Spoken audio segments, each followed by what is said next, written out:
Қайырлы күн, құрметті студенттер.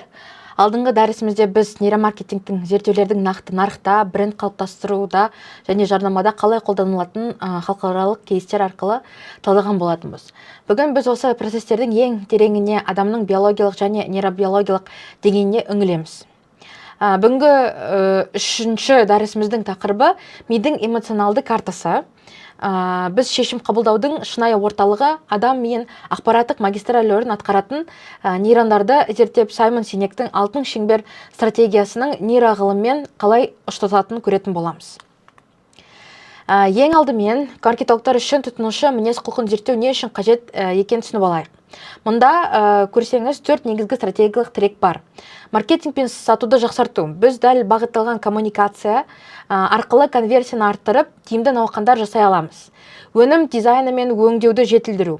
Тұтынушы нақты жасырын қажеттіліктерден сай өнімдер шығаруға мүмкіндік туады. Келесі тұтынушының қанағаттануын арттыру. Клиенттің күткен үміті мен шынайы тәжірибесін сәйкестендіріп, қызмет сапасын жоғарылтамыз. Бәсекелестік артықшылыққа ие болу біздің 4-ші трегіміз болып саналады. Нарықтағы бәсекелестерден бір қадам алда болып, басқалар байқамайтын мінез құлық заңдылықтарын бизнеске пайдаланамыз. Бастамай тұрғанда осы үштік ми теориясын қарастырайық. Адам миы дене массасының тек 2% ғана құраса да, бүкіл энергияның 20% тұтынады. Сондықтан мидың басты міндеті энергияны үнемдеу, артық күш жұмсамау. Бұл Маклиннің теориясы бойынша адам миының шартты түрде 3 қабатқа бөлеміз. Ең сыртқы қабат неокортекс деп аталады, немесе жаңа ми. Бұл біздің ойлау, анализ және шығармашылық орталығымыз деп сипаттама бере аламыз. Ортаңғы қабат лимбикалық жүйе, ортаңғы ми, ол эмоциялар мен сезімдерге жауап береді. Және ең тереңде орналасқан ежелгі қабат рептилді ми, ескі ми, оның негізгі қызметі инстинкттер. Қауіптен қашу және тіршілік етуді қамтамасыз ету.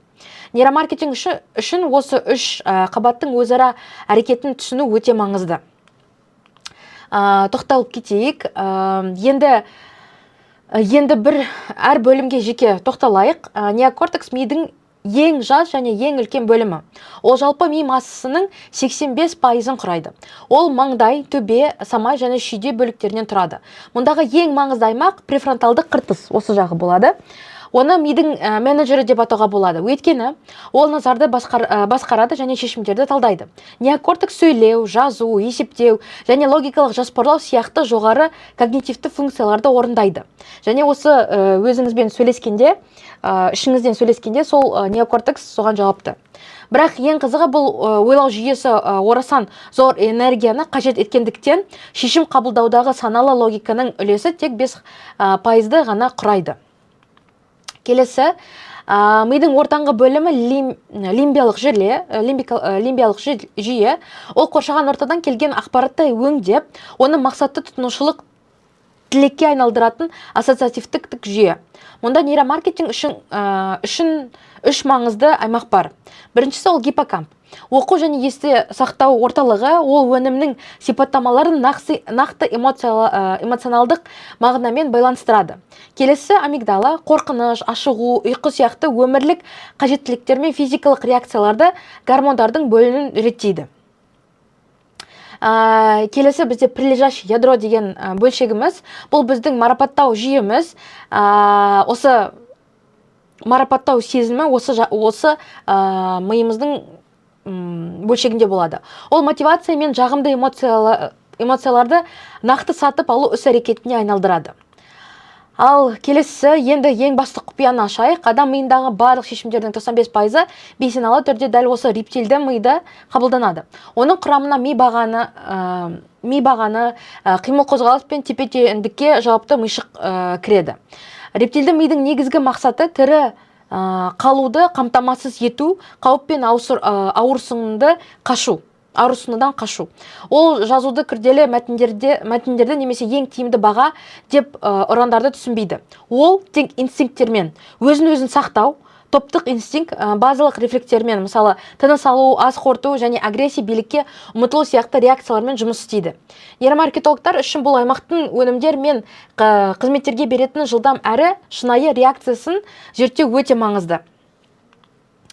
Келесі ол біздің басымызда ақпарат қалай өңделеді.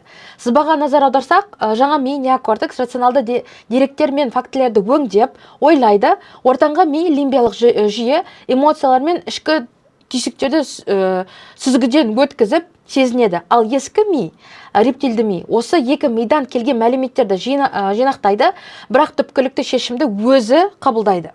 Эволюциялық тұрғыдан ескі ми жаңа мидан 250 миллион жылға үлкенірек. Сондықтан оның ақпаратты өңдеу жылдамдығы 500 есе жылдам. Мысалы, жерде жатқан таяққа көргенде біз оның жылан емес екенін логикалық түрде түсінгенше, рептилді ми бізді қашып кетуге мәжбүрлейді. Жүрек соғысымыз жиіліп үлгереді. Бұл кестеде біздің білімімізді жүйелейік. Жақсы жағының ең жас неокортекс логикалық талдауымен айналысады, бірақ оның шешімге әсері тек 5%-ақ. Орташа жастағы лимбиялық жүйе күшті ассоциативті әсер беріп, сезімдерді басқарады. Ал ең көне, ең ескі рептилді ми тірі қалу инстинкті басқарып, шешімге 95% бейсеналы және өте жылдам әсер етеді. Егер сіздің маркетингтік хабарламаңыз тек неокортекске бағытталса, тек мысалы сандар, мәтін, фактілер, ми энергия үнемдеу үшін оны бұғаттап тастайды. Сондықтан біз ескі миға түсінікті визуалды сигналдар арқылы шығуымыз керек. Енді осы биологиялық білімімізді бизнес стратегиясымен ұштастырайық.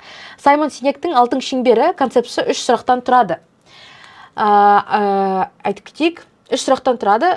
Сыртқы шеңбер не, what, компанияның не ұсынатыны, қандай тауар шығаратыны, бұны бәрі біледі. Ортаңғы шеңбер қалай, how, процестің қалай жүретіні, компанияның ерекшелігі мен технологиялары. Ал ішкі шеңбер неліктен, why, компанияның басты миссиясы, өмір сүру себебі, сенімді мен мақсаты. Бұны өте аз ұйымдар нақты түсіндіре алады. Саймон Синектің ең басты алтын ережесі, адамдар сіздің не істейтініңіз сатып алмай, олар сіздің оны неге істейтініңізді сатып алады. Өнім бұл жай ғана зат емес, ол сенім мен арманның көрінісі. Енді таңғарлық сәйкестікке қараңыздар. Алтын шеңбер құрылымы адам миының анатомиясымен дәлме-дәл келеді. Сыртқы шеңберіне хабарлама тікелей неокортекске логикалық рационалды жүйеге барады. Ал фактілер өңдейді, бірақ шешім қабылдауға әсері тек 5% ғана деп айтып кеттік. Ортаңғы шеңбер қалай және ішкі шеңбер неге сұрақтары біздің лимбикалық жүйеміз бен рептилді миымызға бағытталады. Дәл осы аймақтар адамның эмоциясын, мінез құлқын және ең бастысы 95%-ын бейсеналы шешімдерін басқарады. Мысалы, Tesla компаниясы біз электромобильдерді шығарамыз. Не?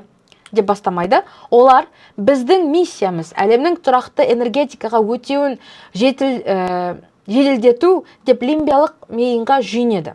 Содан кейін барып өнімнің өзін ұсынады. Шын мәнінде неге бұл сатып алудың ішкі негіздемесі. Ал не? Сол сенімді растайтын физикалық құрал ғана. Оның рационалды жағы. Осы бүгінгі дәрісімізде қорытындылайық. Біз тұтынушы мінез құлқының нейробиологиялық негіздерін көрдік. Ми 3 деңгейден тұрады. Ойлайтын неокортекс, сезінетін лимбикалық жүйе және шешім қабылдайтын рептилді ми болып саналады. Нарықтағы сәттілікке тек логикаға неокортекс жүгіну арқылы жету мүмкін емес. Өйткені шешімдердің 95%-ы бейсеналы деңгейде қабылданады. Сол тағы да атап кеткен Саймон Синектің алтын шеңбері лимбиялық және рептилді миды белсендіру арқылы тұтынушының адалдығын тудыратын ең тиімді стратегиялық құрал болып саналады. Бүгінгі күнге болды. Сізге көп рахмет. Келесі кездескенше.